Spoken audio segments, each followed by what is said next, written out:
Era terça-feira e quinta-feira vinha vagão de louco para cá.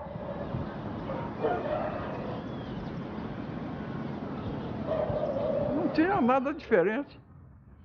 Só no vagão de louco escrito vagão para louco, né? Tinha assim nas tábuas lá de fora assim escrito. Quer dizer que aquilo ali não tinha, passageiro não podia ir lá, né? Eu trabalhei numa estação chamada Aureliano Mourão. Lá, coitado deles lá, chegava às 7 da manhã e saía às 7 da noite nessa estação. Então os coitados sofriam. Tinha uns que choravam. Outros pegavam marmita de comida. Nós tínhamos um restaurante que fornecia boia para eles, para qualquer um lá. Às vezes comia era com a mão, outras vezes comia de um modo muito esquisito, igual porco ali, né? Poxa, assim, né? Eu já vi a polícia judiar com louco, essas coisas tudo assim, mas tinha policial também que era muito humano, muito humano. Eu vi policial, o dinheiro dele não dava para ele comprar pro louco, a boia dele ele deu pro louco, né? Ah, tem coitado que vinha para cá pro hospício aí, dava gosto você conversar com ele, você conversava direitinho. Tinha outros que cantavam, muita gente falava que tinha música, nem louco era. Diz que às vezes bebiam as coisas lá, faziam umas besteiras, a política ou algum enguiço empurrava ele como louco, as autoridades, né? Daqui é que ia pro hospício. Bom, o que eu pensava era o seguinte, eles iam sofrer, mas era o recurso. Eu acho que é uma missão muito difícil. Quem cuida de um louco. Tinha 5.000 pacientes quando eu entrei aqui, na época. Toda quarta-feira chegava um ônibus entupido de paciente, vomitando, tendo diarreia, urinado, do Hospital Raul Soares. Porque a polícia militar, a polícia de rua lá de Belo Horizonte, eu não sei qual tipo de polícia, pegava todas as pessoas que estavam perambulando na rodoviária por lá e enfiava dentro do Raul Soares. Raul Soares tocava pra gente aqui, sem nome, sem nada. E aqui tem muito paciente que os hospitais mandavam, porque era fácil. O diretor era médico, todos tinham hospital com a fonte de renda excelente, né? Excelente mesmo, porque doido não tinha coisa melhor para dar dinheiro. E colocava, mandava quem estava dando trabalho para cá. Aqui era depósito, sempre foi depósito, sempre. A minha mãe, quando entrou aqui, ela veio através de político. A política de Barbacena, chegava perto de um político, eu quero trabalhar no Colônia. Eles davam uma carta, entregavam para o diretor fazia uma análise e no outro dia estava trabalhando. Não tinha que ter profissão, não precisava saber ler, nem escrever, basta saber distribuir alimentação, lavar os corredores, dar banho nos pacientes, entendeu? Distribuir a medicação. As medicações eram um comprimido rosa e um azul. Era Ordol e Fernegan, parece, o Diazepam. Uns nomes assim. Simplesmente explicaram para ela. Você faz a ronda. Se tiver gritando, batendo, você dá os dois juntos. Se tiver cantando, te importunando, dá o rosa, sabe? Então era conhecida a medicação na época, para esse pessoal da colônia, era pela cor.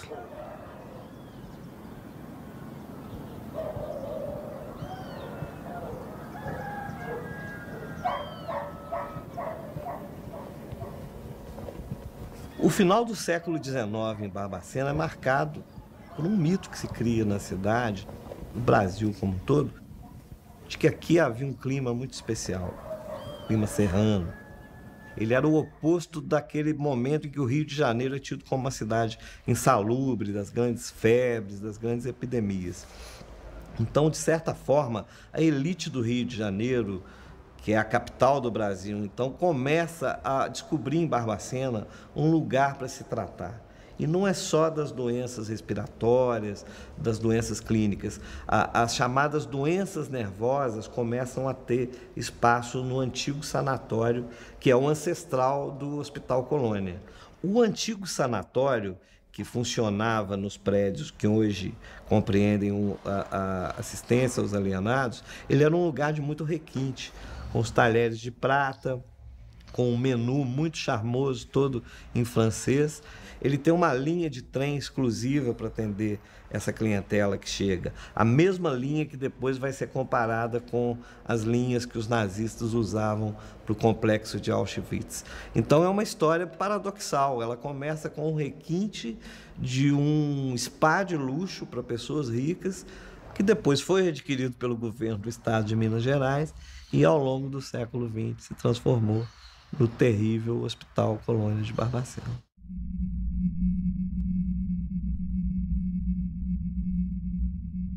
Quando eu tive acesso às fotos feitas dentro desse hospital em 1961 pelo Luiz Alfredo, eu fiquei tão impactada que eu não vi nenhuma daquelas fotos no hospital. Todas aquelas imagens me remetiam a um campo de concentração. E o fato de a minha geração não saber nada sobre essa história me deixou muito indignada. Como é que uma história como essa, como é que uma das maiores tragédias do Brasil acontecem diante dos nossos olhos e a gente não sabe nada sobre isso?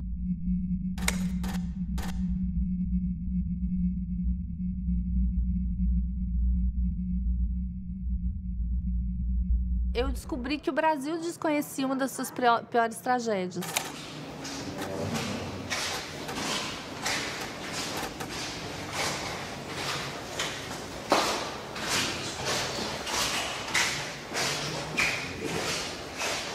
A gente tinha que botar o paciente no lençol e rotular o nome, procedência. Às vezes eu passava 3, 4 lá em cima. Às vezes, quando eu pegava o plantão também, eu achava e levava. Você achava o quê? Achava os defuntos lá. Foi morrendo assim, uma atrás da outra, uma atrás da outra, uma atrás da outra. Tinha plantão de eu passar 5 pacientes mortos. Trazia vela na bolsa, trabalhava 24 horas. Aí eu trazia vela para botar na mão das pacientes morrer de noite. Nós fizemos uma enfermaria lá embaixo, no fundo do Crispim. Tinha um quarto sobrando lá. Aí fizemos uma enfermaria ali, para ver se salvava alguma coisa, né? A gente trazia leite de casa, fazia leite em pó, tentava colocar na boca, mas já estava no estado muito ruim mesmo. De repente, começou a vir uma canja branca rala, que você servia com a caneca, nos pratos de alumínio. Aí foi acabando, até chegar no ponto que aquela quantidade de paciente morreu por falta de alimentação. A enfermagem aqui não tinha nada, né? Tinha nada. Tinha aquela bacia ali, ó, eu chamava de bacia fervedeira, que você fervia a seringa que servia para todo mundo. Aqui tinha uma injeção chamada Benerva, que era um complexo B. Enfiava que cabia na seringa, 10 ampulhas de Benerva e tudo, uma agulha desse tamanho, e ia aplicando de paciente em paciente. Hoje tudo é descartável, antigamente não era. Era isso que tinha. Lá embaixo do departamento B tinha um funcionário, que ele era guarda emprestado da Polícia Civil. E ele ficava com arma, que ele achava que era a polícia aqui dentro. Então, muitas vezes ele puxou a arma para mim, ele puxava para o paciente, os remédios punha tudo dentro de uma caixa de papelão, ele olhava para a cara do paciente, esse aqui que eu vou dar, esse aqui que eu vou dar, esse aqui que eu vou dar. Se o paciente não quisesse, ele ameaçava com a arma.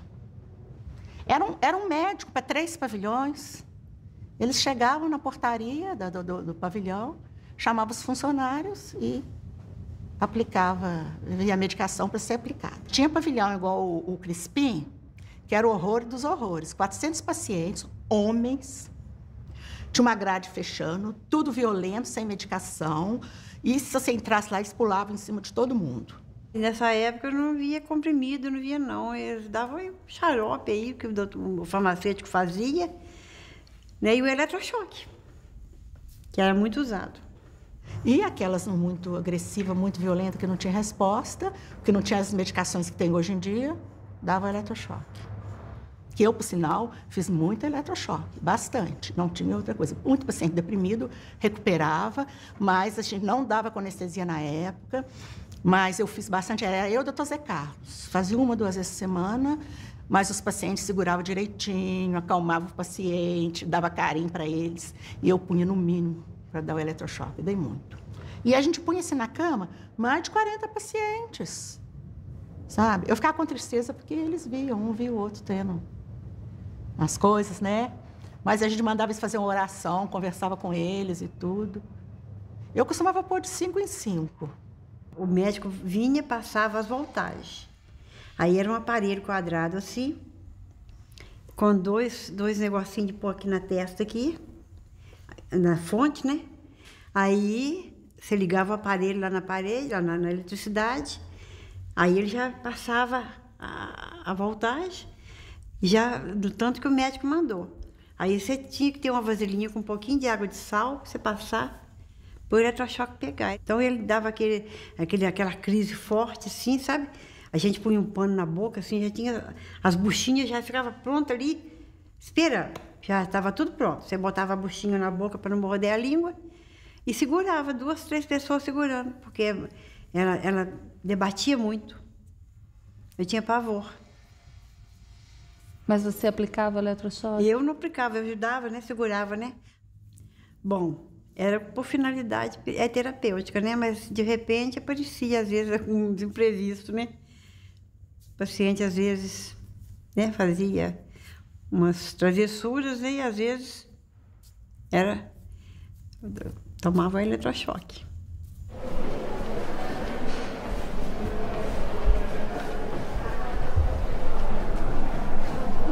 Eu tive vergonha de ser psiquiatra, foi quando eu vi as cenas que eu vi. Foi a vergonha de ser gente, foi de ser psiquiatra só. De ver o que é possível fazer com o outro.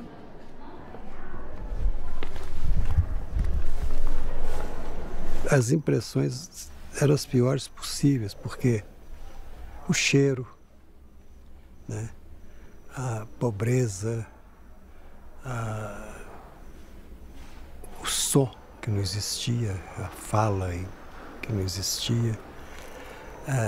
Todos eram andarilhos. O problema de ser andarilho é uma coisa interessante, né? A pessoa ficar andando em volta de si mesma, né? Horas e horas. E tudo isso era natural, tudo isso fazia parte.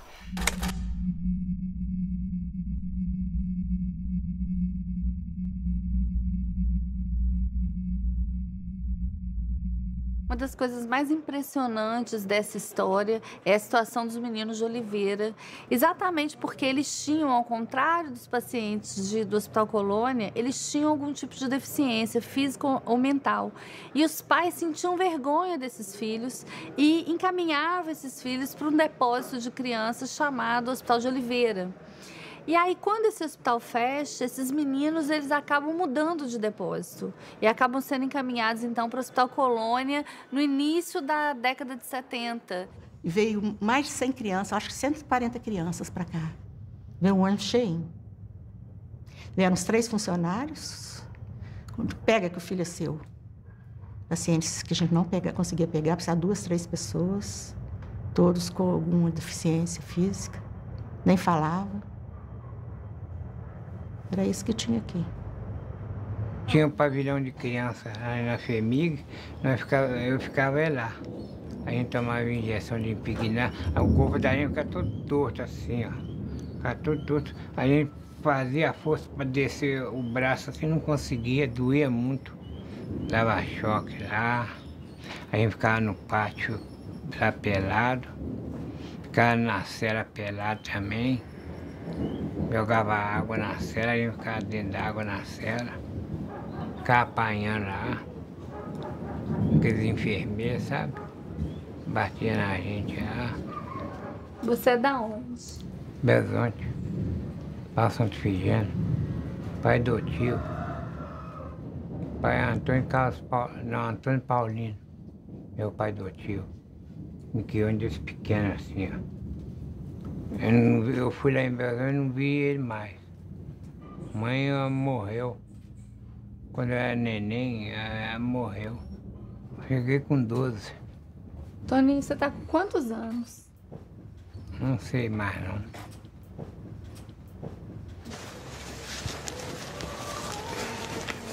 Eu fiquei com a minha mãe até na idade de 5 anos.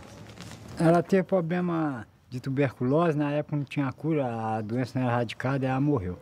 E depois que ela morreu, você ficou com quem? Fiquei com a minha madrinha. Ela que eu fazia muita bagunça, era muito arteiro, né? Ela me mandou pra cá, pro hospital. Mas eu ajudava a segurar aquele pessoal que ia tomar choque. Ajudava a segurar, às vezes o choque passava pra gente, sabe? Na hora que botava na cabeça, ligava, aí naquele estalo, aí a pessoa assustava, conforme for a intensidade do choque, passava pra gente. É uma fase meio triste contar isso, sabe? O senhor é da onde? Eu sou Benzonte. Eu vim de criança. Mas agora o que tem? Eu fui treinar lá na FEMIG, mas eu tomei injeção de entortar e eu beirei morrer. Foi à toa, eles meteram a vara na vente, batiram na vente lá, meteram a vara na vente. Lá pus ele na cela também, lá tinha cela, pus ele na cela, pelado, sem roupa, sem nada. E fazia isso com a vente à toa. Eu não fazia nem atinado nem nada. Eu fazia vacina todo dia. Era obrigado a fazer vacina lá.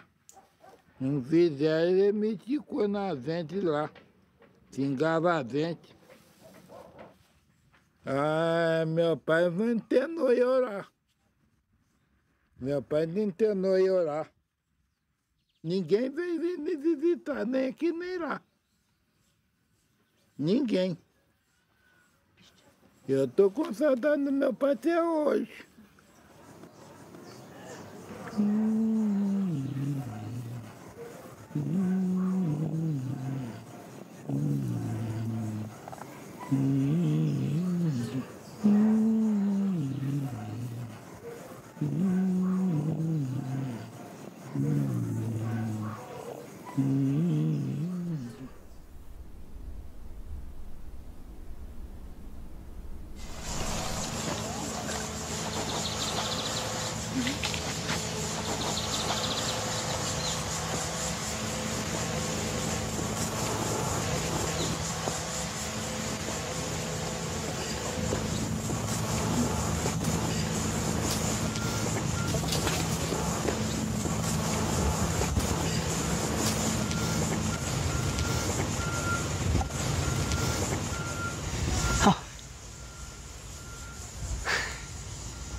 Interessante.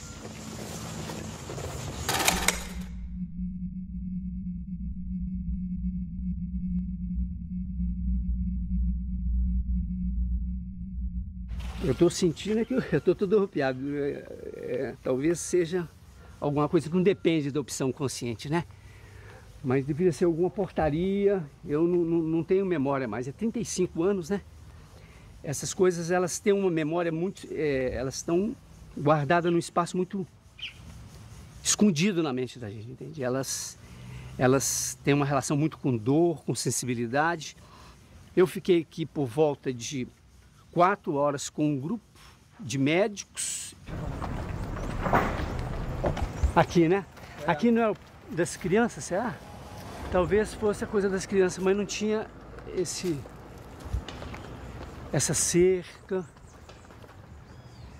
Aquilo ali também, deixa eu ver. E como que as crianças estavam? Elas estavam... A criança normalmente é mais... Elas ficavam quietinhas, né? Não movimentavam. Tem até uma foto de uma que está bem na posição fetal que eu fiz, né? Uma foto que eu fiz por cima. É uma situação de defesa que eu achava, né? A única maneira de se defender da situação que estava era de apertar o corpo, as mãos. Tinha um menininho também, que esse foi muito forte também. Eu não lembro onde que foi que eu fiz a foto, que ele... Eu lembro que a hora que eu cheguei perto, ele levantou o bracinho e falou assim: moço, o senhor quer ser meu pai? Esse foi forte. Pôs a mãozinha assim, chorou. E a foto é uma das fotos que sensibiliza muitas pessoas quando vê. O choro dele, procurando um pai naquele lugar ali, né?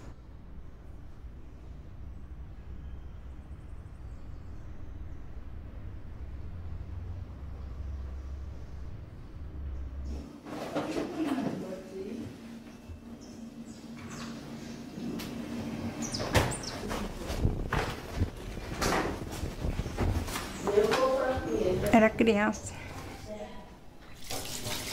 Minha família internou eu, criança, assim, na Oliveira. Eu dei alguma crise, assim, não tinha remédio para levar no médico, aí me internou. Injeção, tinha aquela injeção grossa, desse tamanho assim, dava aquela injeção grossa na gente, de pregnar, choque já viu os outros tomar, e paciente morrendo, tadinha, sim. E nós já passou fome também, isso já falo verdade, quem fala verdade merece castigo. Nós ia lá no mato para pegar capim de lixo, cheio de formiga, para botar num colchão. O colchão era assim, era um colchão assim, de pano. A manda fazer, remendar assim, assim, e botar na cama para a gente dormir. Os bichos tudo mordendo a gente, a formiga mordendo a gente. Ninguém apareceu. Mas eu tinha saudade da minha família, eu já sonhei com a minha família, já sonhei com minha mãe, assim, que eu ia na rua assim, mãe, me dá um copo d'água. Aí ela falou assim, não, filha, entra dentro de casa, assim, não, mãe, quer só um copo d'água. Aí ela me dava um copo d'água, tem vezes que eu fico triste no meu quarto, saudade. Não é o que eu fazer, não posso fazer nada. Não fiz nada com minha família, não fiz nada. Eu não posso nem falar mais nada desse negócio, não, senão eu fico triste, minha família. É como se a memória deles, afetiva, tivesse parado no momento do abandono.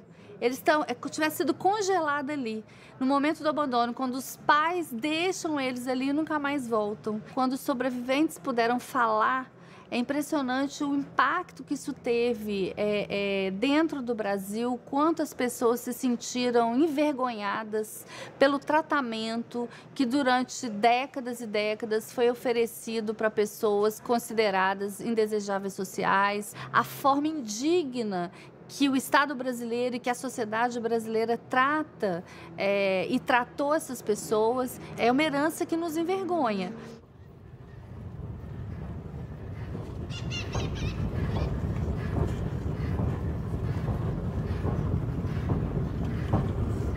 Nesse espaço aqui era um trajeto nosso de menino, né? Que nós atravessava entre as locomotivas e, como menino não tem nada na cabeça, vamos na FEMIG, vamos na assistência, chamava assistência na época. Vamos para assistência? Vamos passar para nós ver os doentes, vamos. Aí subia no muro, ficava olhando, mas era, né? Hoje, assim, dá até dó na alma, mas era muita gente mesmo. Era como se juntasse muitos frangos, né? Muitos frangos. Muitos pacientes. Tinha uns normal, tinha uns que era normal. Esses que ficavam dentro desse recipiente lá, nesse quadrado, esses não batia bem mesmo, isso não tinha sentido de nada. Mas tinha uns que era normal, rapaz. Tinha uns que era normal, conversava com a gente, assim, ó. Só que, às vezes, vinha de longe, né? Às vezes vinha de longe e a família punha aqui, largava, por aqui morria e aí ia. Era tudo aberto, né? Entrava e ia para o campo jogar bola. Então, era o nosso dia a dia, né? Na rua que minha mora hoje, tinha um rapaz que ele era internado e tinha, às vezes morria alguns doentes. O que ele fazia? Ele punha tudo numa carrocinha de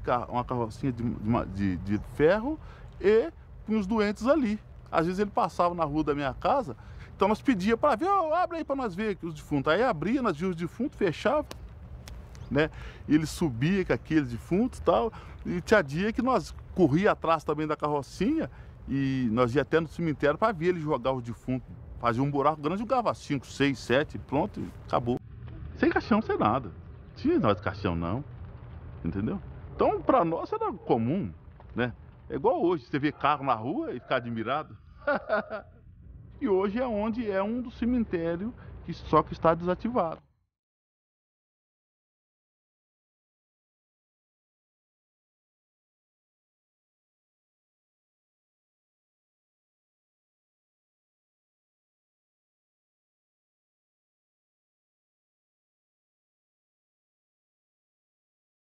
Se você cavar aqui, você vai encontrar ossos e ossos aí, né?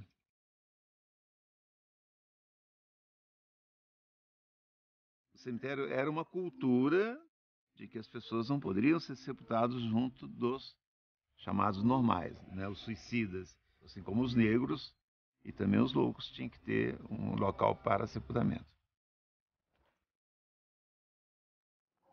Pouco depois da criação do hospital, em 1903, já se fazia sepultamento no cemitério do Cascalho, depois cemitério da Paz, foi dado o nome.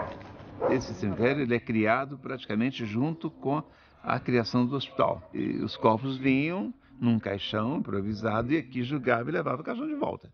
Era enterrado, tanto se nós estamos aqui sobre ossos, entendeu? Ou seja, pelo volume de pessoas que foram sepultadas aqui, que então a qualquer momento você vai encontrar ossos humanos aqui. Num hospital onde se tem relato que na época de frio chegava a morrer 60 pacientes, porque eles amontoavam, um protegendo o outro, um se protegendo e os de baixo morriam asfixiados. Chegou um ponto que o hospital teve que criar 2 enfermarias de intercorrência clínica, uma no departamento A e outra no departamento B, que eu apelidei, isso aqui é a Anticâmara da Morte.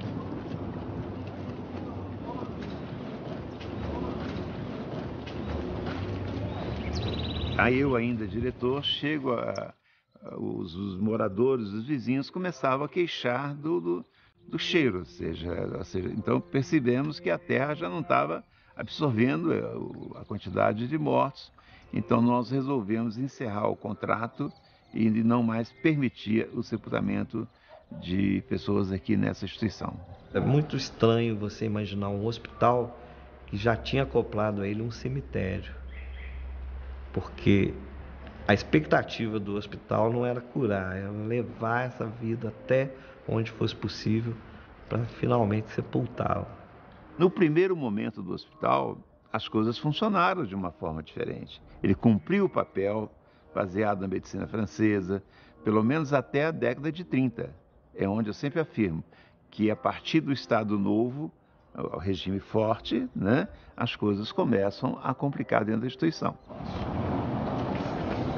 A família, quando internava, ela não queria saber, né? Tem história, né, de famílias que internavam e mudavam de endereço ou de cidade para não receber ou não ter comunicado dos pacientes. Então morria, você não tinha como, às vezes, comunicar com a família, e quando comunicava, a família não tinha condições de vir buscar o corpo. Muitas vezes era cedido às faculdades.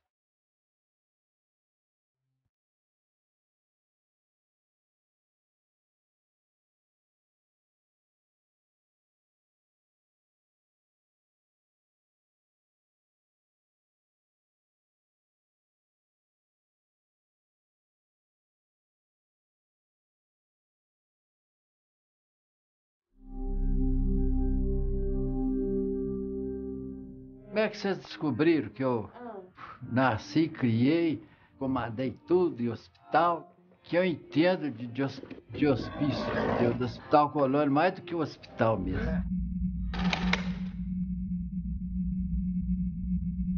Qual que era a função do Relações Públicas? Relações Públicas, o atendimento às familiares que iam lá visitar os detentos, né?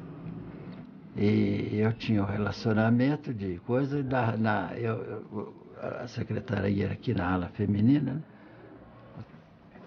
Aqui embaixo era o hospital da ala de masculina. Então, as famílias me procuravam, eu chamava uma das enfermeiras, porque eu sabia de qual pavilhão que a pessoa da família estava internada, né? Essa era a minha função. Existiam, assim, pessoas que interessavam de vir visitar as famílias. Mas em muitos casos, por exemplo, que as pessoas não internavam aí coisa. Tanto é que falecia, comunicava o falecimento, eles não se manifestavam, como a procura para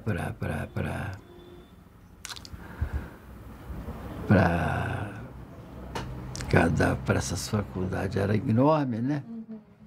Então eu atendia as faculdades que precisava, né? Então morria, a gente trazia cá para cima. Pegava com cobertor, 4, eu e mais 3 pacientes, no cobertor, que nem uma maca a gente não tinha, não. Aí punha lá em cima, arrumadinho lá os corpos, lá, tudo assim no chão, assim, com procedência, com tudo. Olha, os pacientes estavam mortos lá já, esperando eles virem buscar. Aí chegava, né? Às vezes não tinha condução própria para vir buscar. Levava daquele jeito mesmo. A gente ouvia cair dentro daquela caçamba igual pedra, assim, lá. Era eles jogando lá. Depois tampava com uma lona e ia embora, né? Ninguém. Eu tinha um relacionamento de comunicar com os familiares, né? Quando eles não se manifestavam interesse de vir buscar o cadáver, qualquer coisa, né? Quando tinha o cadáver disponível, a gente cedia para as faculdades. E esses cadáveres, eles eram cedidos ou eram vendidos? Não, era cedidos, não era vendidos, não. A gente viu documentos, inclusive livros de registro, que tem o preço de cada peça anatômica. Preço? O senhor sabe alguma coisa sobre isso? Não, isso aí eu não sei, não. Como é que isso aí não estou ciente disso, não. Eu só recebia a ordem do diretor eu passava para o Clarindo, que é o preparador, e a minha secretária fazia nada de dinheiro.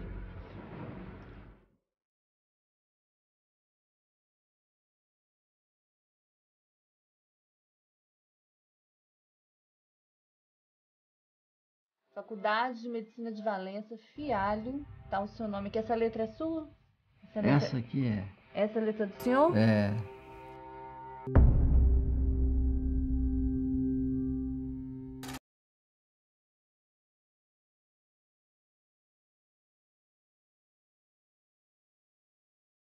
Essa questão da venda dos corpos, que é um fato já do final dos anos 70, ele é a exacerbação de uma sequência de descaminhos que esse lugar vai tendo ao longo da sua história.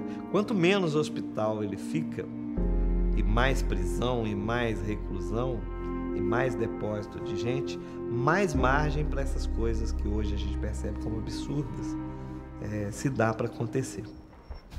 Sai bem?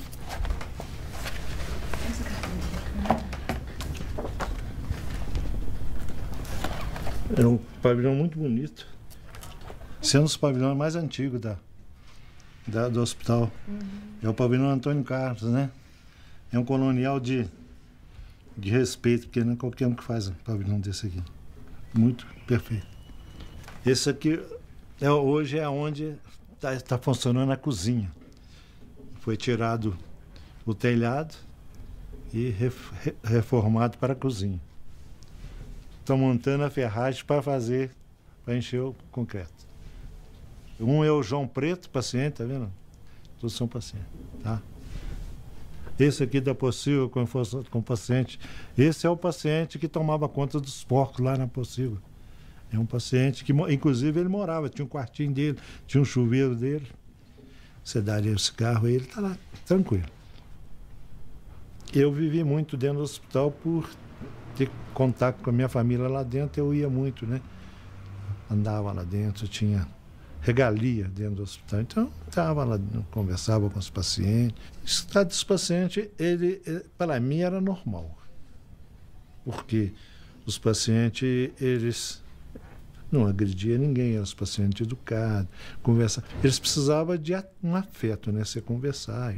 Então, os pacientes do Hospital Colônia, na época, eles iam para olaria fazer tijolo. Eu frequentava, inclusive, a olaria, porque meu pai era um chefe daquela parte. Eles tinham uns que até dormia à noite, né? Porque tem que refazer o fogo no forno, né? Que esse forno para queimar o tijolo. Então, eles é que olhavam os pacientes. Do tempo que eu vivia lá dentro, lá tinha 280, 300 pacientes. Era 2 funcionários que trabalhavam a noite inteira olhando eles. Quer dizer, não era uma coisa do outro mundo, não. O paciente pegava um cobertor e ia arrancar capim para fazer os colchões para eles dormir. Eles mesmos faziam o colchão deles, costuravam, dava os pontos, entendeu? Que o paciente, como diz o doutor Faustino para mim, o paciente psiquiátrico, ele precisa fumo de cigarro e comida.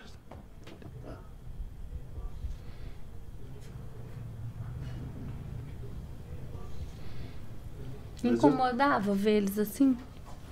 Incomodava porque eu entrava no pátio para tirar paciente para trabalhar. Mas de 69 para cá, tá? Eu entrava lá, porque eu já era o chefe de obra, então eu tirava, em troca de um maço de cigarro, e ele saía para trabalhar. Até agarrava na minha mão para sair, tá?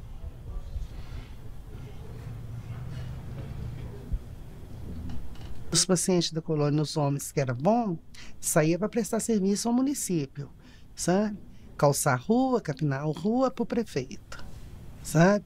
E muitos diretores do hospital levavam paciente também para ajudar nas construções da casa deles que estava fazendo.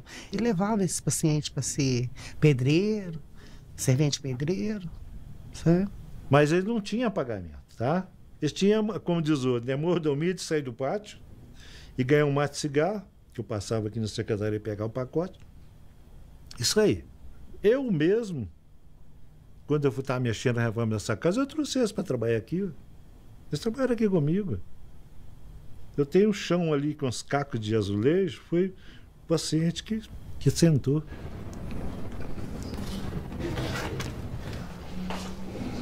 Tudo isso aí, a agilidade dele, é um paciente psiquiátrico, tá? Isso aí é o carinho que você tem com ele, ele faz coisas que você nem acredita. Teu paciente, minha filha, é igualzinho. Deus me perdoe falar isso. É um cachorro manso, muito bom.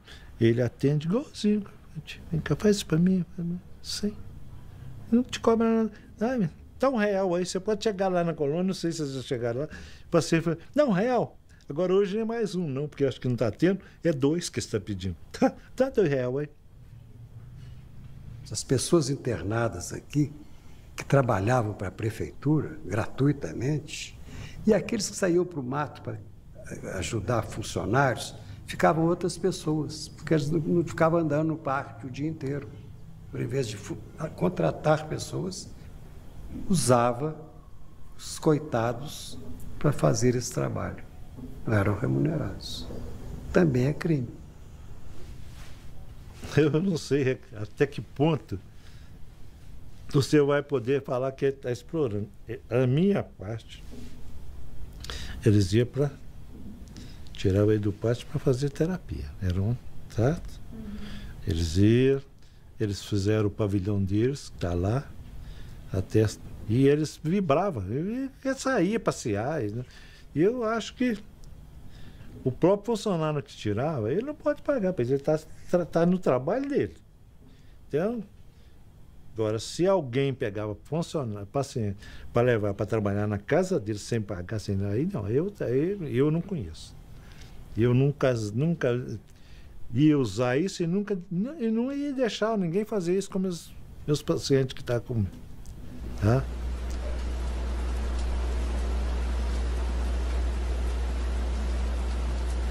Cada pavilhão tinha uma irmã que cuidava. Que era assim, elas punham as pacientes para fora 4 horas da manhã, para limpar a casa. O negócio era manter a casa limpa. Aí as pacientes iam para o pátio, naquela friagem toda, sabe?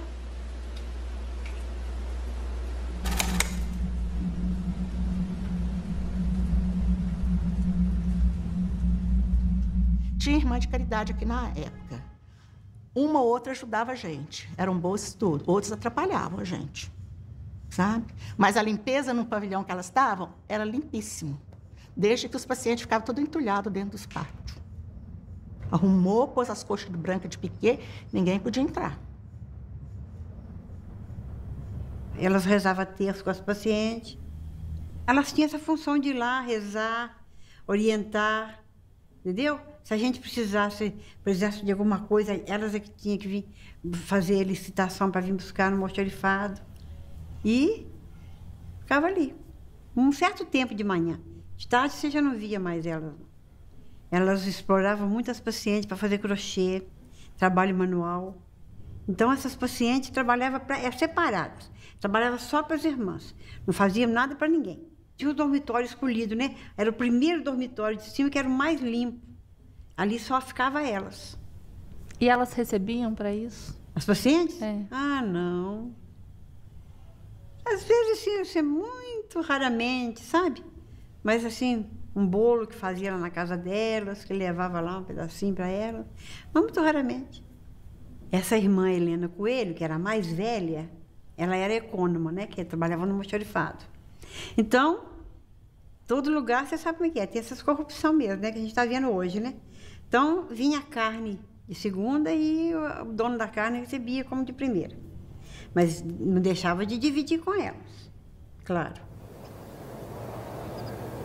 Um dos principais trabalhos do repórter, quando ele vai contar uma história, principalmente uma história tão trágica como essa, é identificar as responsabilidades.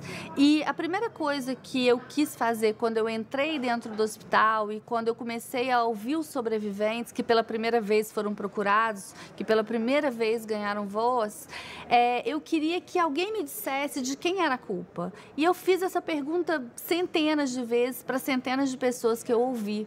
E eu não conseguia chegar a uma conclusão, isso me incomodava muito. Até que um dia, uma das entrevistadas, uma das personagens do livro me disse assim, a culpa é coletiva, ela é de todos nós, é de toda a sociedade, porque todo mundo participou disso. Que essa resposta, ela é uma resposta que importante, porque não dá para, em nome da justiça, a gente cometer a injustiça de falar de um só nome. Foram 8 décadas de violação de direitos, 8 décadas de maus tratos, de tortura, de fome, de frio, 8 décadas em que passaram por lá milhares de pessoas. A cidade de Barbacena convivia com essa tragédia.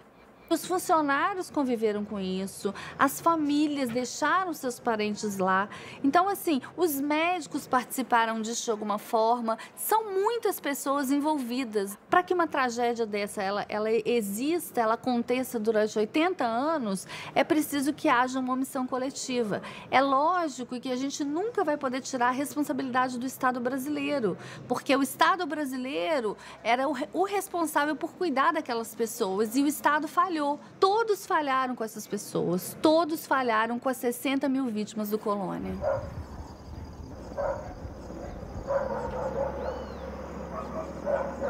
Minha lembrança da minha infância foi na FEBEM. Aí de lá eu fui para o patronato, que é a zona rural de Barbacena. Lá eram freiras. E lá no patronato que eu passei a minha infância. Lá eu tinha um amigo, Chiquinho. O pai dele, todo domingo, no ônibus de 11h30, chegava lá para visitar o Chiquinho. O pai dele era lavrador. Então, se eu vejo o pai dele chegando todo domingo e meu pai e minha mãe não chegar, por que eu sou diferente dele? Porque ele mexia muito comigo.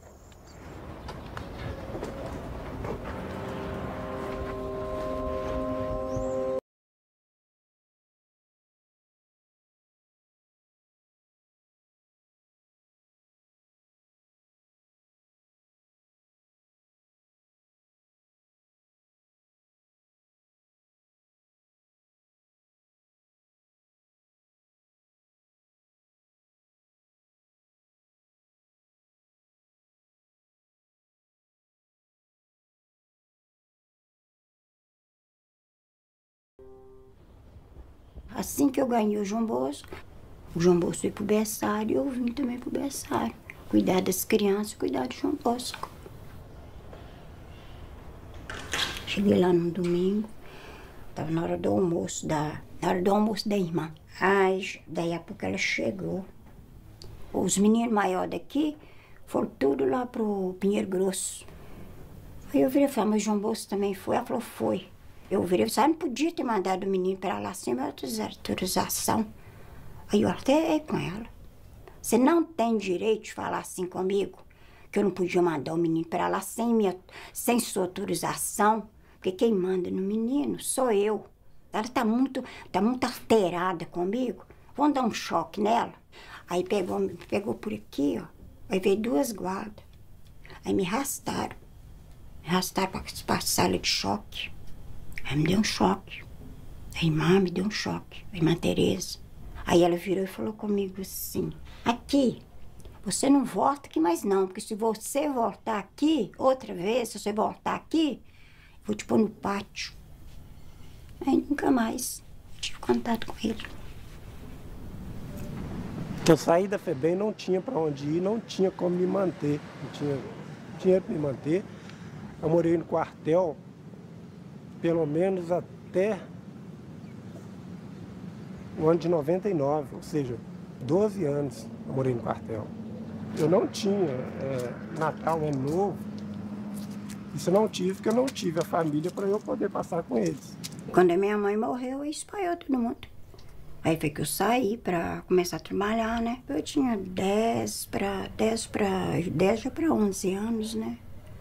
Foi gente que me levou para vir para trabalhar lá, em Virginópolis, na casa desse senhor. Ele era advogado.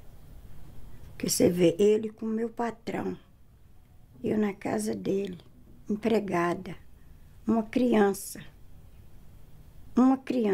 Quer dizer, ele foi na maior brutalidade comigo, né? Nunca eu pensaria na minha vida que ele tivesse coragem de fazer isso comigo. Ele, um advogado, eu, uma simples empregadinha doméstica. Ele tinha 53 anos já, o homem. Eu tinha idade para ser meu pai. Ele era assim baixo, mas ele era fortão. Aí foi que ele me agarrou. Aí a menstruação sumiu, né? O corpo começou a crescer, né? Aí, olha, tava de 3 meses já. 3 meses. Depois que aconteceu, o que ele fez? Aonde ele me pôs? Aonde ele me levou? O negócio já estava tramado, né? Vim para aqui para ficar bater dentro de um hospital de doente mental, uma coisa que eu nem nunca tinha visto na minha vida. Eu pensei que o dia que eu entrei lá, eu pensei que eu ia sair de lá, que eu não ia ficar lá.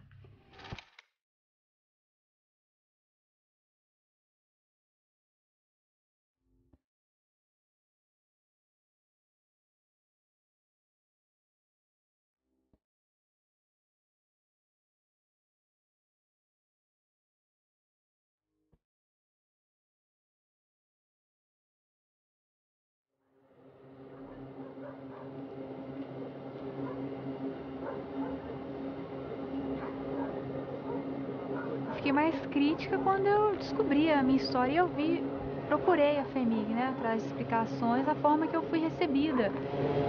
Muitos disseram, o que você está fazendo aqui, não vale a pena mexer nessa história, procurar isso.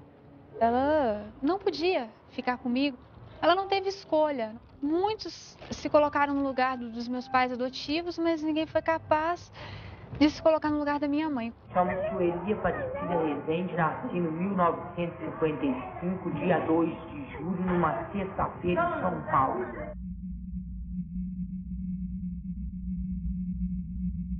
Elas saíam, né? Era muito paciente, ninguém dava conta de olhar, né? Aí tinha paciente que engravidava, quando não chegava outros de fora grávida, né? Elas saíam, encontravam, arrumava namorado aí. Agora tinha paciente que relacionava com outro paciente. Não tem uns pacientes que casaram com outras pacientes? Então tinha paciente que relacionava com outro. Tinha um filho, elas não queriam não, elas davam mesmo. Não queriam nem saber. Tinha umas que não queriam dar, mas não podia ficar aqui.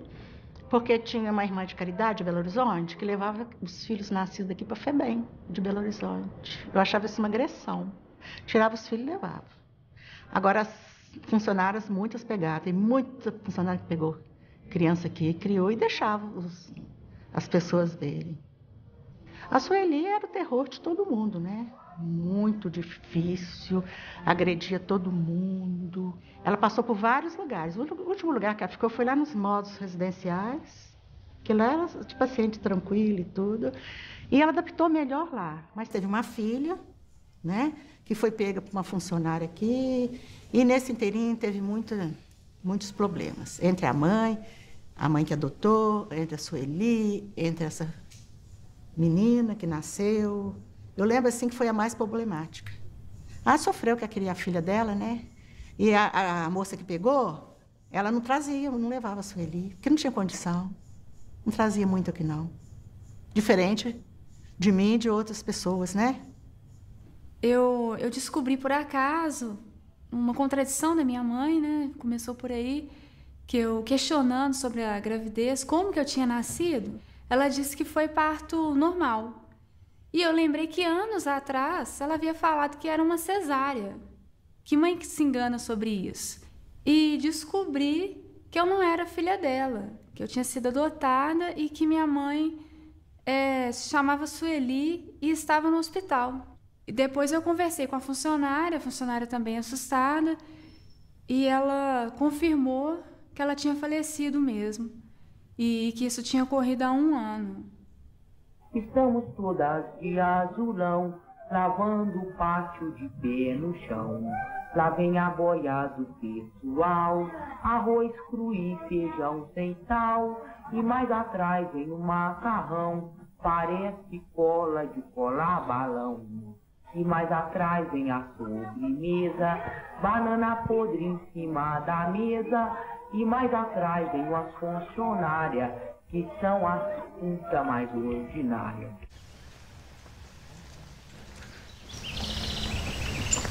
Eu nunca imaginava que um dia entrar nesse local aqui me traz recordações tristes. Aqui onde esteve minha mãe.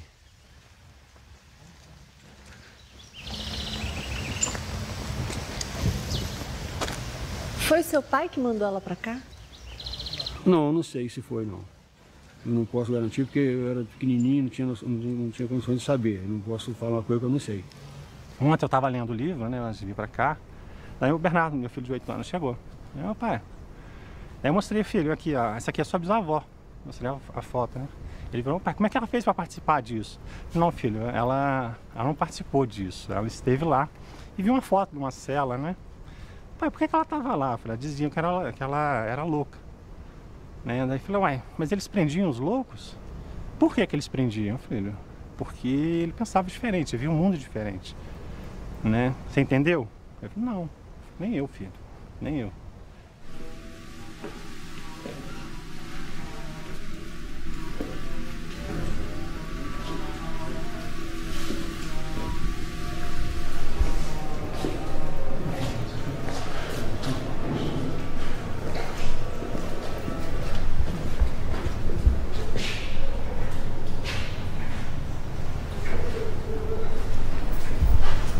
Aqui era o quê? Outro dormitório. Mas aqui só os indigentes, né? Sim. Aqui é... Mas quem não era, né? Talvez eu tinha 9, 57, 58. O nome dela tá aí, porque ela deve ter vindo pra cá como indigente. Vê a data aí, vê se a gente consegue localizar. 57, 58? É. A quem servia esse sistema, né? Matrícula de loucos e indigentes.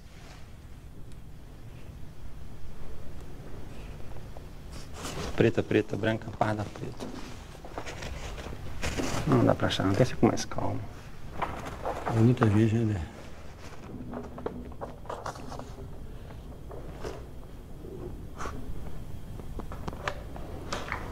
Pai. O quê?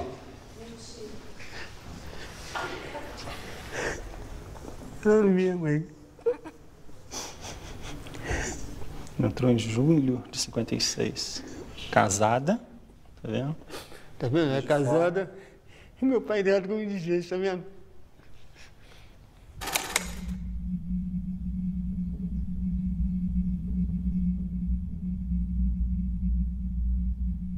Ele tá traçando o nome, a despedida verbal do esposo da paciente, Jorge Severino. Vou.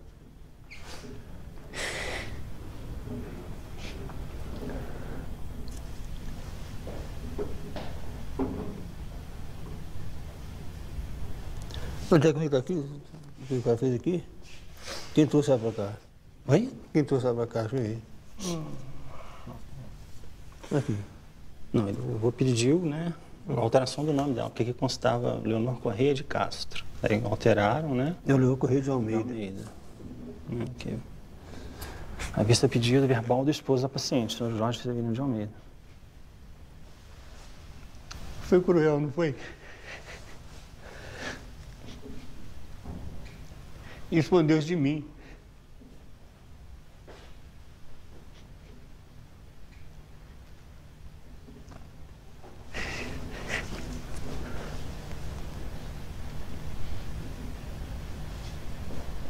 É.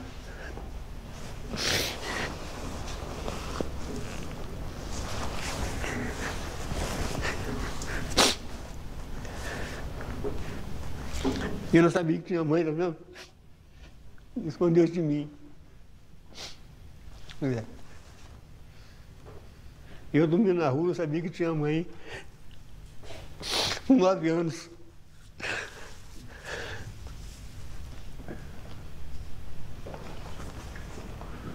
É.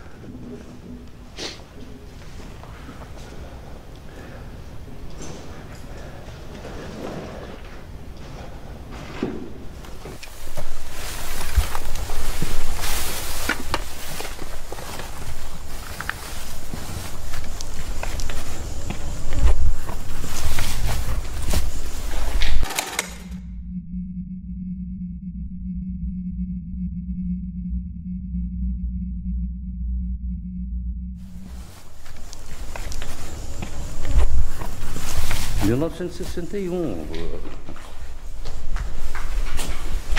são quantos anos? 55? É como se as pessoas tivessem desaparecido, nascido no mato.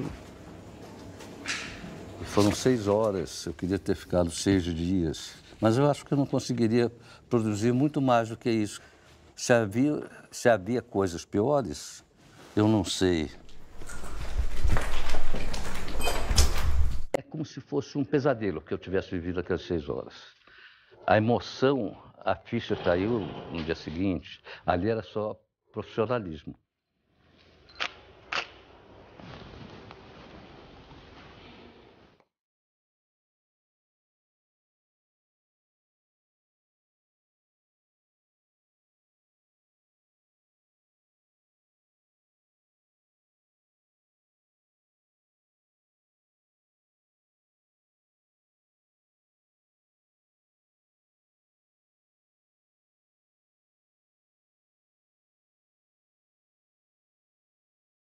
Estamos num local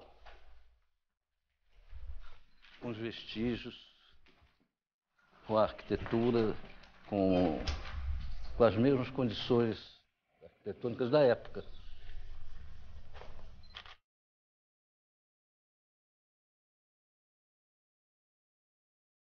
Aqui, ó. Essa parte aqui é aquela ali, ó. A porta é aqui, ó. Aquela parte ali. E a janela, e a porta. É daqui para lá.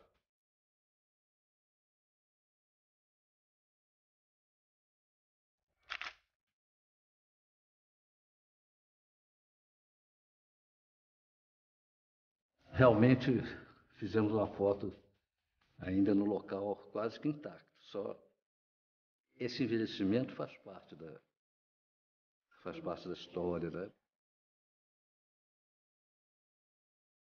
Chegamos no local. É dos últimos. Quando terminar isso aqui, não restará mais evidência física nenhuma da época que nós estivemos aqui.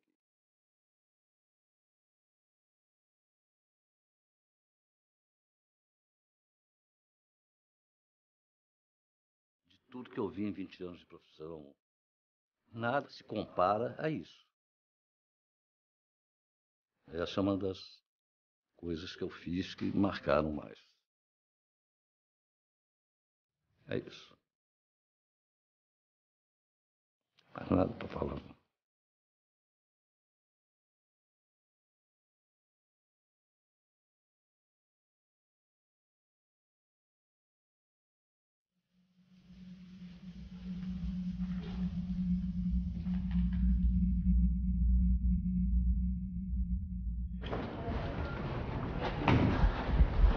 Aqui tem uma mesa boa.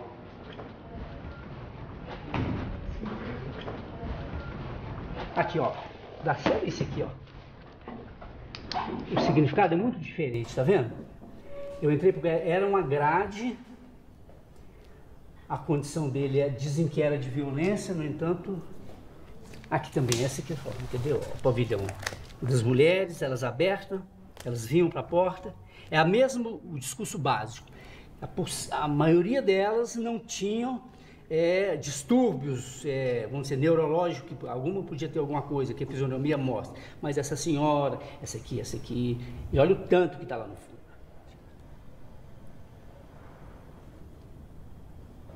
Aqui já é degradação total, né? Essa aqui é a foto que eu falo, que esse momento aqui para mim foi crucial. Essas pessoas num abandono total, né?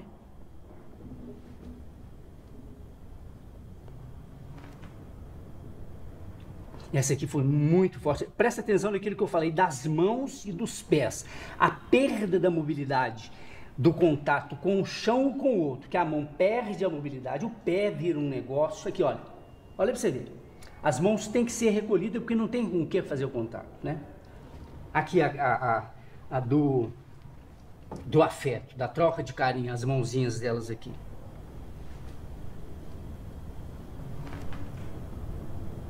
Esse aqui é a vergonha. O que eu sentia é que ele ficava completamente envergonhado da situação que ele estava. Tem uma coisa que é interessante, a maioria era negro. Aqui já tinha... A cor negra já era uma discriminação.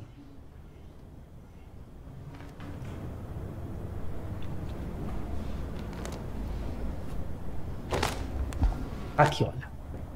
A pessoa que eu falo que perdeu tudo. Isso aqui é sol, abandono, apodreceu. É como se ela tivesse me cobrando, faz alguma coisa, mas o que se podia fazer? E olha isso aqui também, ó. Ao rosto de pavor do menino aqui.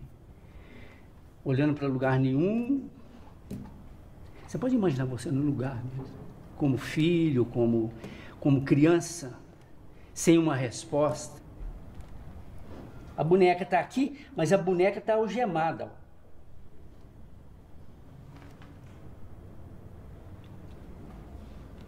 Napoleão, como é que é fotografar pessoas que perderam sua condição humana? Como é fotografar pessoas que perderam a condição humana, né? Isso é um negócio...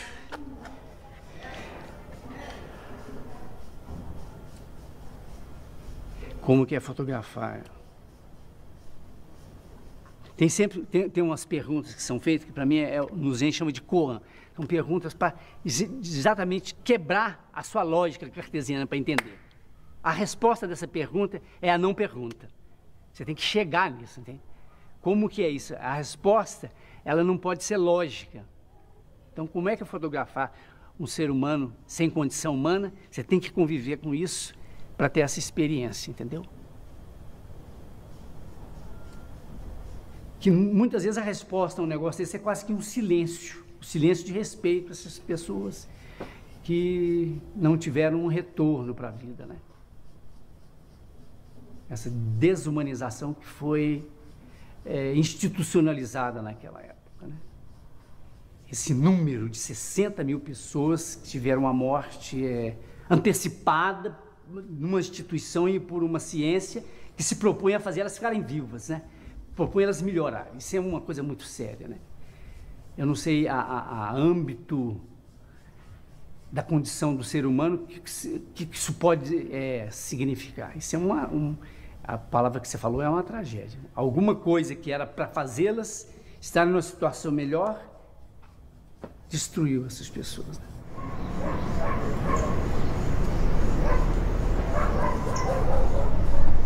Todo mundo emocionado, né? Que foi um, né? É forte mesmo. Registro forte. De fato de serem 3 gerações, né? É verdade. 3 gerações. Né? Sua, nossa e a do Luiz Alfredo.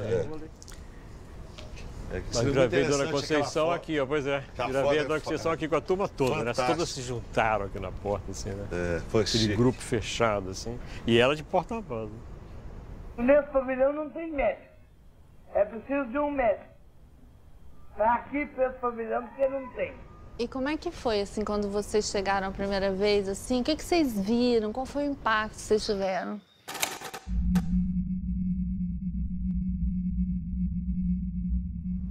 Eu tinha visto umas fotos, eu não conhecia o Cruzeiro, as fotos do Luiz Alfredo eu não conhecia. Eu era muito garoto na época e não tinha visto as fotos dele. Na escola de psicologia eu vi umas fotos que o cara tinha feito clandestinamente também. Tipo, assim, fotos roubadas, cenas roubadas, assim, né? Eu vendo as fotos do Luiz Alfredo, em que você vê que as pessoas se colocam para a câmera, inclusive uns grupos de homens que se colocam, assim, numa posição ereta. Eu acho que aquelas não eram poses, não era uma colocação, aquilo surgia, aquilo foi um bailado, foi uma coisa, eles me olhavam e não me viam. É isso que eu sentia, todos os olhares se dirigiam para um certo ponto, mas eram vazios.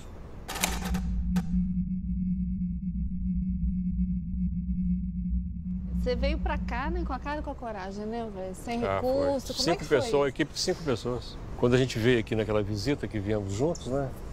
Você, eu, Simone, aquela turma. Quando eu voltei para lá que percebi que tinha abertura para fazer o filme, né? Em 5 dias eu montei a equipe e falei, não pode perder, né? Essa porta fecha. A gente percebeu que tinha que fazer algo naquele momento, que tinha possibilidade, não podia perder, né? E era aquela hora e pronto. E viemos um coletivo de pessoas. Vocês estavam juntos a primeira vez? Viemos juntos. Foi um grupo grande que veio. Passamos um dia aqui, demos um giro no hospital. Um dia mesmo. Aquilo o Irã voltou para escrever as matérias, eu voltei com a cabeça do filme, assim, de armar o filme. É porque o secretário de saúde na época liberou, né? Ele não sabia o que ia acontecer, né? Ele liberou e depois a gente publicou uma matéria dizendo, né? Que estava aberto, né, os portões aqui do hospital para a imprensa, né?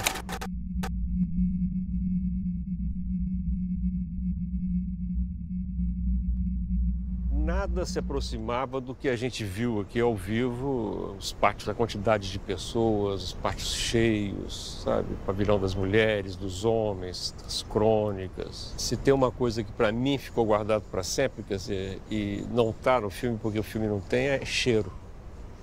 Quer dizer, um cheiro permanente aqui que eu acho que é dor, é sofrimento. Acho que o sofrimento tem um cheiro. Então esse cheiro, quando eu vejo o filme assim, às vezes o que mais me lembra é o cheiro. Eu acho que é uma dimensão que você só tem quando você está dentro dela. A maior parte das lembranças é no pátio das mulheres. Que uma delas chegou para mim e falou assim, eu sei porque vocês estão fotografando a gente. É para quando a gente morreu, vocês saberem quem morreu. E a vontade delas de aparecer e tudo era muito grande. Então você percebia assim que era uma forma de dizer, olha, eu estou aqui, estou viva, eu estou aqui, eu existo, e pôr a cara. Eu como repórter, né, minha letra é muito feia, depois daquela dificuldade de entender o que eu escrevia, né, eu queria aproveitar e tudo, eu estava falando para o Elvésio, eu não tive sentimento nenhum. Eu estava ali um profissional, um repórter, eu tinha que anotar tudo, até o sentimento. Né, se era cheiro, se aquilo, eu tinha que anotar cheiro, tristeza, eu anotava o nome, porque eu não tinha sentimento nenhum. Eu estava em operação, trabalhando tecnicamente. Eu senti mesmo o drama quando eu vi o filme, Em Nome da Razão, né? Nós, né, foi tudo junto. Quando eu vi ao vivo ali aquilo, aí que viemos acumulado. Nossa, entrei em pânico.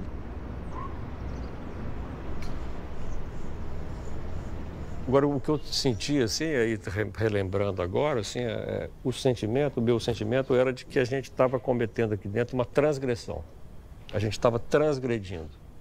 A gente estava quebrando normas, porque a norma daqui era o isolamento, é o silêncio e essa omissão principalmente pelo silêncio. Eu acho que o que está na base desse contrato social de instituições como essa é que a sociedade será conivente com aquilo ali. E eu sinto especialmente que no momento que nós fizemos, quer dizer, de 79 para 80, a gente debaixo de uma ditadura militar, quer dizer, era uma metáfora assim, direta do que acontecia no Brasil.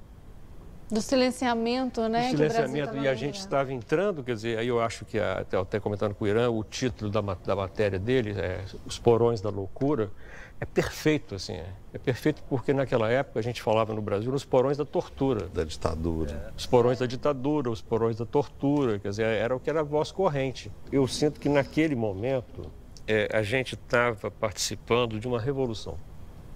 Nós estávamos sendo agentes de uma revolução que estava acontecendo aos olhos nossos ali, na nossa vista ali, e que de fato ia modificar isso aqui para sempre. A primeira coisa mais importante que aconteceu, que eu achei que foi importante, foi a reação do próprio meio psiquiátrico, né? As pessoas, quando elas estão tratando com os doentes mentais, elas estão dando o máximo, elas acham que aquilo.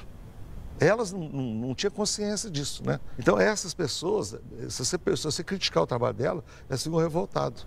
Então, o pessoal que trabalhava nos hospitais psiquiátricos, eles não foram acusados de praticar a barbárie, não. Eles viram como eles praticavam um ato barbário.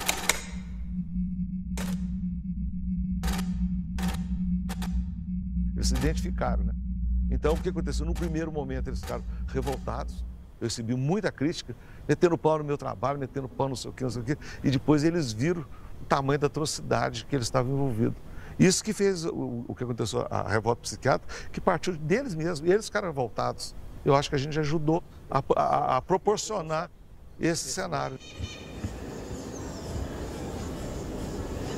Eu estou me sentindo aliviado de não ver ninguém aqui, né? Essa ausência deles aqui, essa é a mudança, né?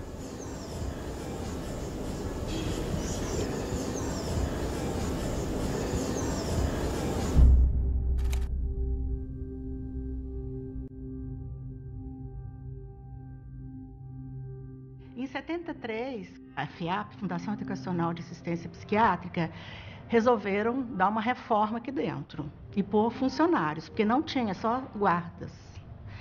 Então eu fui para Belo Horizonte, fiz psicotécnico com um monte de gente, eu fui a única que passei como enfermeira. Eu tinha uma visão técnica e comecei a arrumar a casa, né? A hotelaria da casa. Vão dar condições para ter gente formada, gente capacitada, isso eu fiz muito. Aqui tinha umas folhas que as funcionárias, as guardas, escreviam alguma coisa, punham o nome, mandavam os médicos escrever. Outros pavilhões não tinha nada. E a gente começou a fazer as papeletas. Tinha algum papel escrito por médico que as próprias guardas aqui pediam para fazer. Então nós conseguimos tirar retrato com muita dificuldade, porque elas não queriam tirar, né? Elas não estão acostumadas com pessoas de fora. Mas a gente conseguiu fazer as papeletas e fomos fazendo no hospital todo. Eu comecei dando um curso básico de enfermagens sem ter nada, né? Um certificado e nada. E era em peso, vinha todo mundo. Depois muitos funcionários foram fazer a sua formação profissional, saíram auxiliar e o curso técnico nós abrimos. As 5 primeiras técnicas da cidade de Barbacena vieram para cá. Nós somos contratados como acadêmicos para dar plantão dentro da instituição, porque o hospital não tinha plantonista, tinha 2.000 pacientes aqui, mas não tinha um médico de plantão. Aí nós somos os primeiros plantonistas do hospital. Aí surge a presença de Basálio, a visita de Basálio.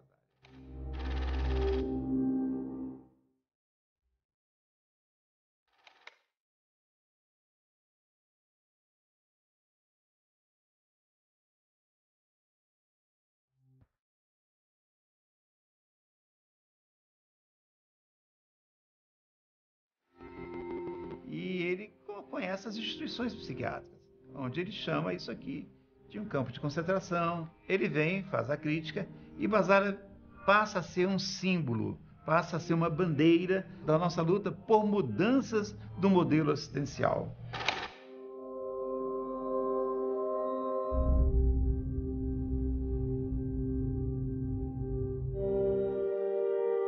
A reforma psiquiátrica, fundamentalmente, é uma mudança de modelo. Há um modelo que é centralizado no grande hospital psiquiátrico. O modelo hospitalar leva o paciente até o serviço. No caso da rede é o contrário. O serviço que vai até o paciente é algo como uma malha de serviços que se espalha pelo estado todo. A gente começou a fazer a ressocialização desses pacientes nos modos residenciais, foi 120 pacientes. Ali a gente ensinou a usar desodorante, fazer unha, sabe, colocar batom. Quem viu se viu pela primeira vez, chorava, gritava, batia a palma, sabe? Ficou toda feliz de ver no espelho. Aí a gente levava, é você que está aqui. A outra, não é outra, não, é você mesmo, sabe? A gente ia mostrando, depois aprenderam a comer com colher, com garfo. Foi naquele modo lá que saiu depois para as casinhas. Eu chego aqui em 92, o hospital, como que ele estava? Ele estava passando por uma modificação, que eu acho de pensamento. Então, assim, ele ainda tinha muita característica de hospício. A grande dificuldade, que aí eu posso falar um pouco do que eu venho nesses anos todos trabalhando, é a questão, nesses espaços, a gente conseguir trabalhar com o sujeito. Porque a questão coletiva ela é muito forte. A instituição ela é muito rígida dentro de rotinas. Eu tenho experiências lindas aqui. As pessoas não sabiam como que vinha a fruta, o abacaxi, sem ser picado. Como que era o abacaxi? Tem história linda das pessoas, primeiras pessoas em residência terapêutica, como começaram a frequentar mercadinho. Sabe assim? Porque é isso, tem a laranja sim, mas é ela picada, né? Assim, a coisa, o que é isso? Assim, coisa para nós que é tão simples. Porque é tão assim tutelado, né, que a gente faz tudo pela pessoa, né? Aí tem o caso de algumas pacientes que são até muito conhecidas e tem algumas que estão até hoje em residência terapêutica, né, que eu acho assim que é uma vitória, tendo em vista o quadro que apresentava quando morava aqui dentro, né? Então você vê que tudo é possível, né?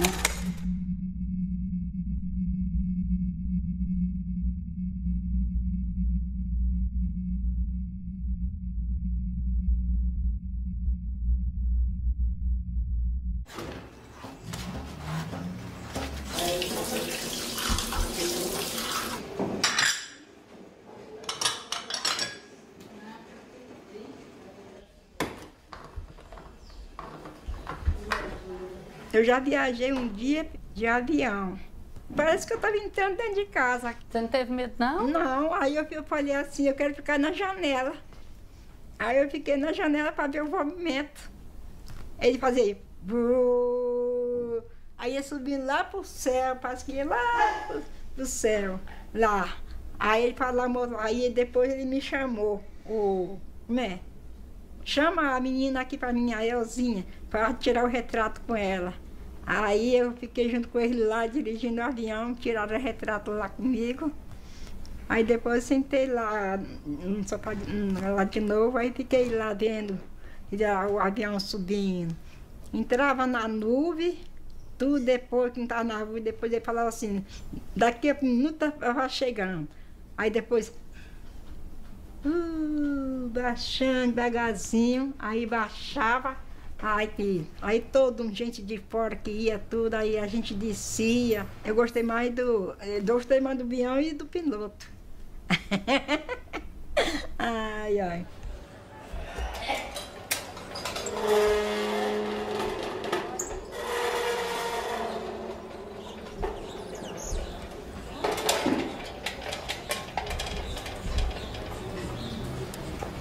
O senhor representa hoje uma instituição que tem essa herança.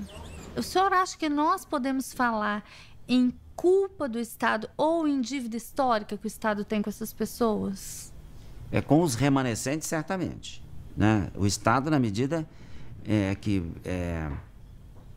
mesmo que, e é bom que seja feito esse registro, o Estado ele agiu, né, em consonância, em sintonia com os conceitos, com a instituição da psiquiatria, com a medicina, com o sanitarismo. Não agiu contra os preceitos sanitários, contra o ordenamento da instituição médica, nem do judiciário da época. Então, ele foi um instrumento, digamos, passivo.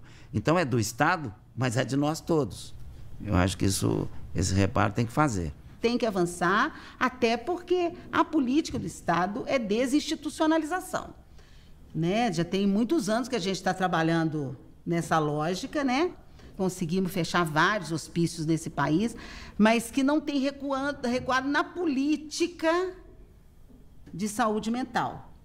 Na política nacional de saúde mental, a gente não tem visto recuo, assim. Ninguém fala em abrir leito, né?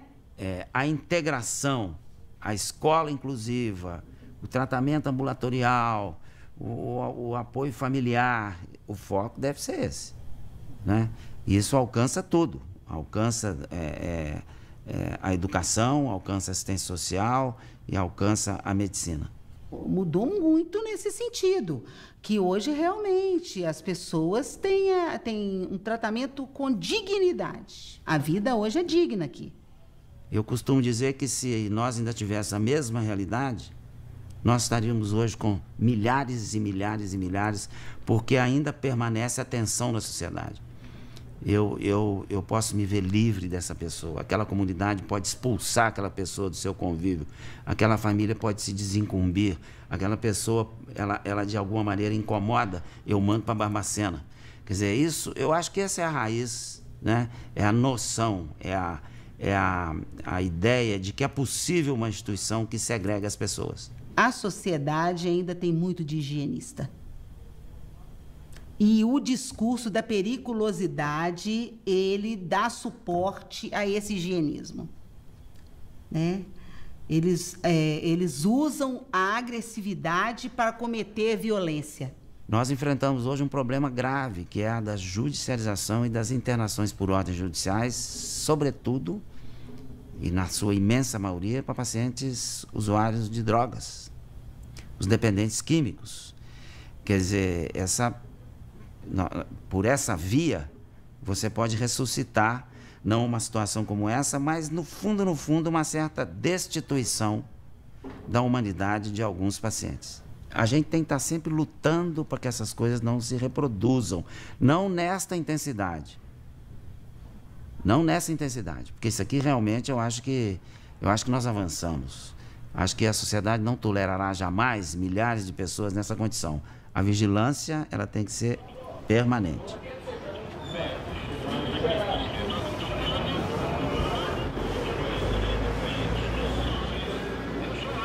A casa foi criada para eles, né? Tanto que são 4 rapazes e 3 moças. No começo foi difícil até para mim, quando a gente via que o chão tinha só fezes, né? Falava, nossa, meu Deus, me dá coragem, né? Os primeiros dias eram difíceis mesmo.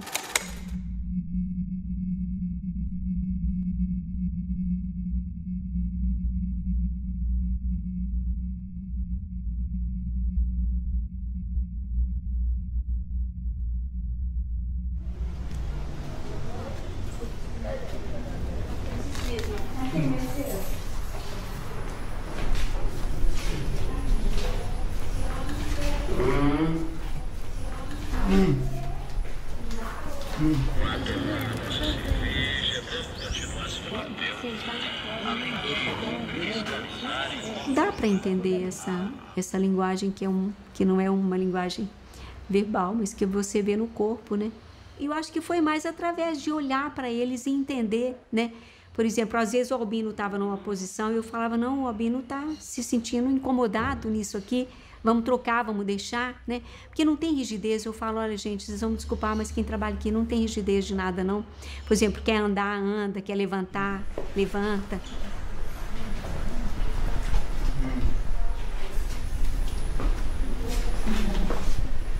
Quando conseguimos fazer a identidade de cada um, o CPF, cada um virou cidadão, se tornou gente perante a sociedade. Para nós eles já eram, mas estão registrados.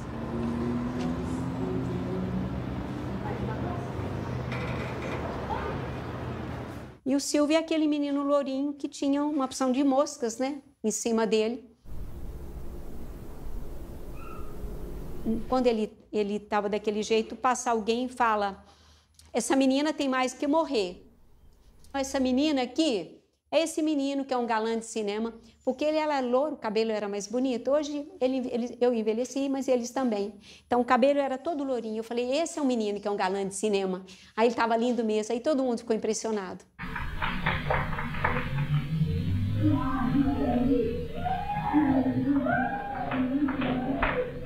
A Wanda Lúcia, né? A Wanda Lúcia tá naquele filme do Elvésio Raton, quando ela era pequenininha, junto com o Silvinho. Vai. Vai sozinho, você consegue? Pode ir sozinho.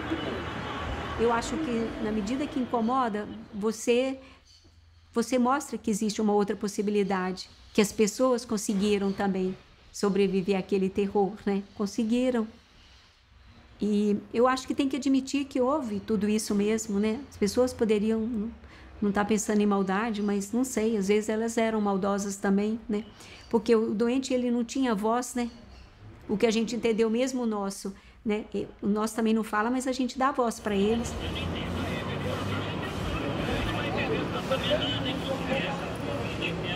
Achei bonito, né? Porque eu nunca imaginava que uma irmã de caridade ia ter 7 filhos e bem deficientes, né?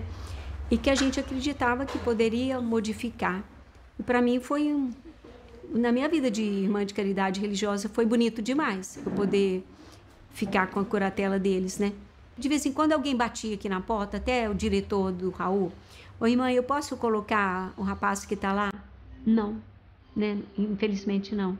Eu não, porque a gente não fez para ficar aumentando as camas. Daquilo que eu falo, o dia que um for para o céu, essa cama vai ser tirada, o espaço vai ficar vazio, sim. Até que forem todos, né?